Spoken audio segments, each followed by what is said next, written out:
Bonjour et bienvenue à ce nouvel épisode de Loi divine, dans lequel on va voir d'après la halakha telle qu'elle était respectée du temps où les Juifs étaient régis dans leur loi par la halakha, et pas aujourd'hui où les Juifs respectent la loi du pays. Cette vidéo a été approuvée par le ministère de la Censure. Donc, quel était le din de la Morédette, la femme rebelle qui refuse d'avoir des relations avec son mari, donc d'après la halakha. Attention, le contenu de cette vidéo est de nature à heurter la sensibilité féminine. Poursuivez son visionnement à vos risques et périls. Donc, c'est connu que la morédette, donc il y a trois types de morédette, hein. Il y a celle qui dit mon mari me dégoûte, celle qui dit je souhaite le faire souffrir, et dans celle qui dit mon mari me dégoûte, donc celle qui a la meilleure situation, c'est celle qui a une raison explicite pour laquelle son mari le dégoûte et qui ne demande pas de l'argent mais uniquement le guette. Donc celle-là, on l'oblige pas à vivre avec son mari, comme c'est écrit ici, mais il n'a pas l'obligation de lui donner le guette.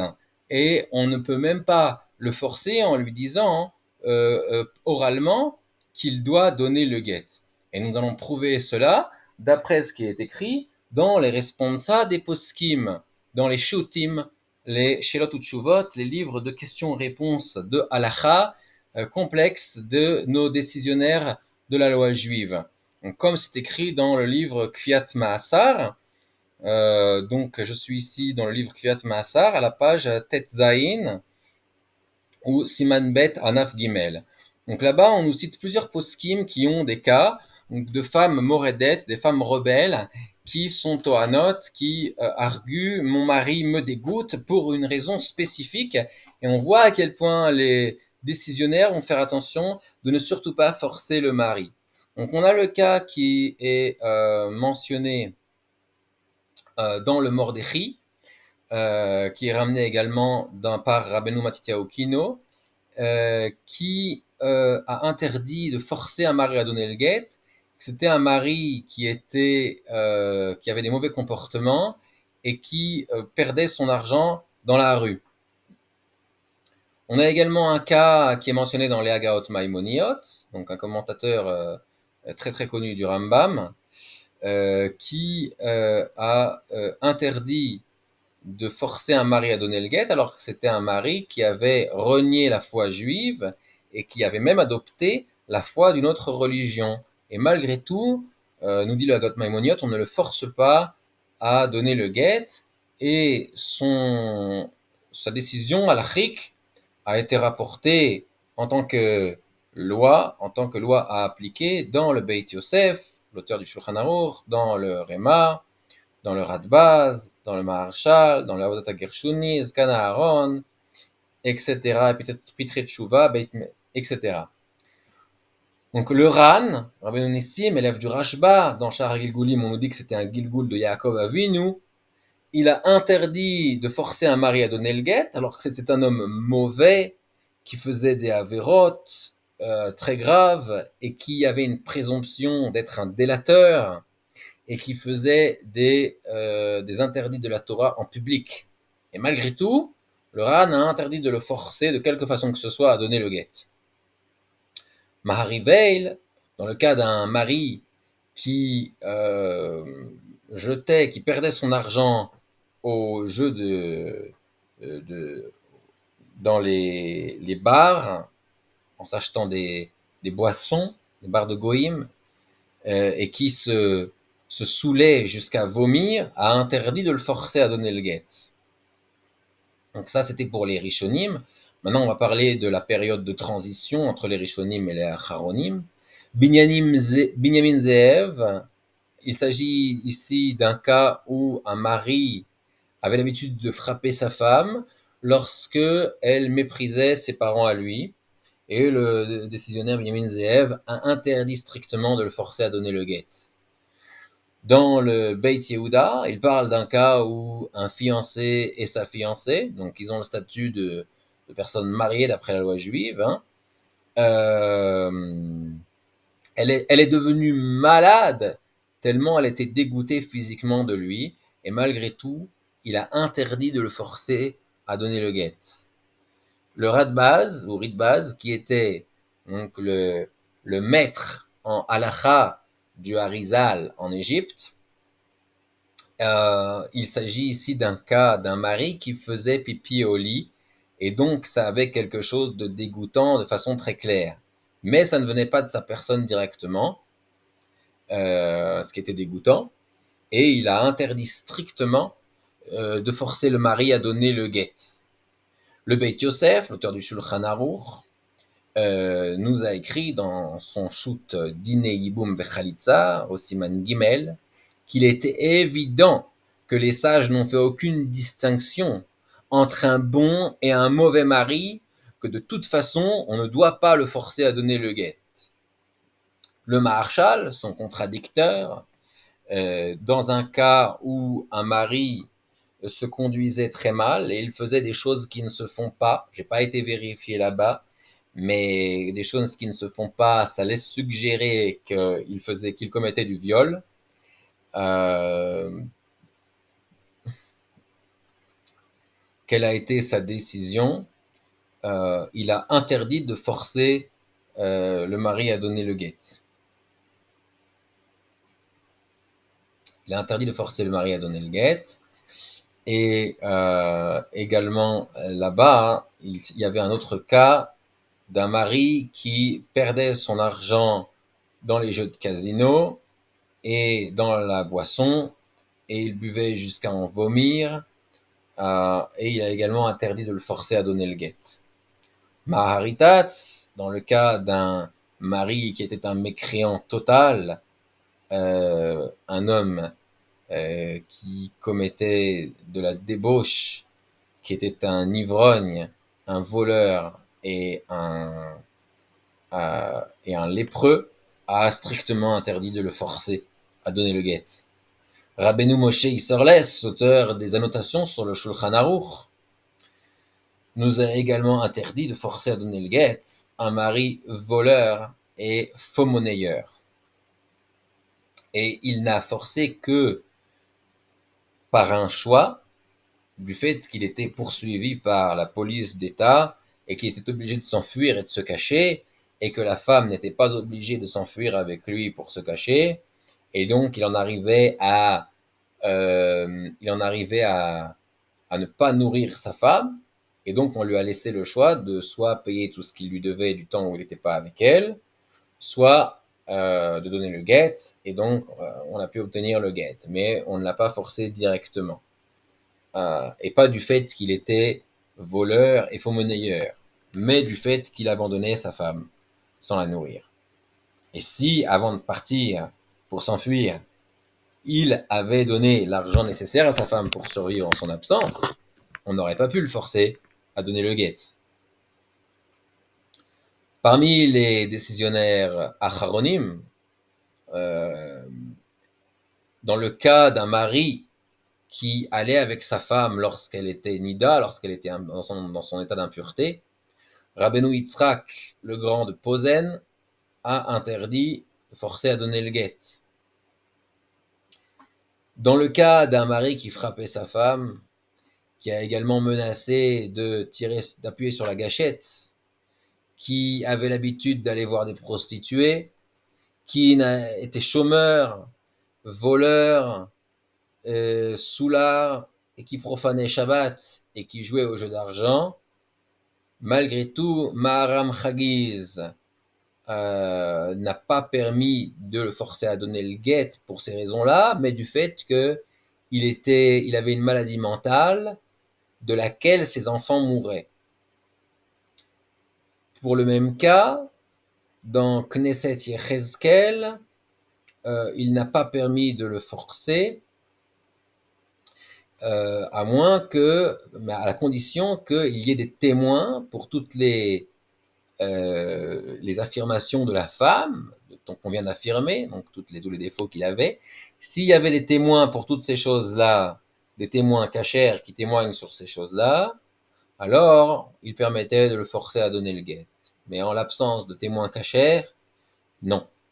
Et dans le même cas, dans Ateret Tzvi, il n'a permis de le forcer à donner les guettes qu'à cause du danger que représentait le fait de vivre avec quelqu'un qui était malade mental, comme on pensait à cette époque-là que les maladies mentales pouvaient se transmettre par proximité.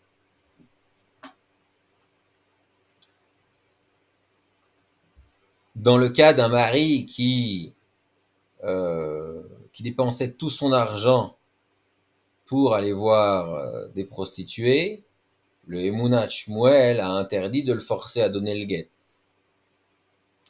Dans le cas d'un mari qui allait voir les prostituées fréquemment et on l'a pris à exprimer le fait qu'il n'avait pas les principes de la foi juive, qu'il ne les acceptait pas, et qui a également voulu pousser sa femme à renier la foi, le Rosh Mashbir a interdit de le forcer à donner le guet. Dans le cas d'un mari qui se saoulait au vin et qui en arrivait après se saouler à se rouler dans la boue et qui mettait en danger à cause de cela la vie de sa femme, le Massat Moshe a interdit également de le forcer à donner le guet. Dans le Noda Yehuda, grand possèque devant l'Éternel, il s'agit là-bas d'un cas où le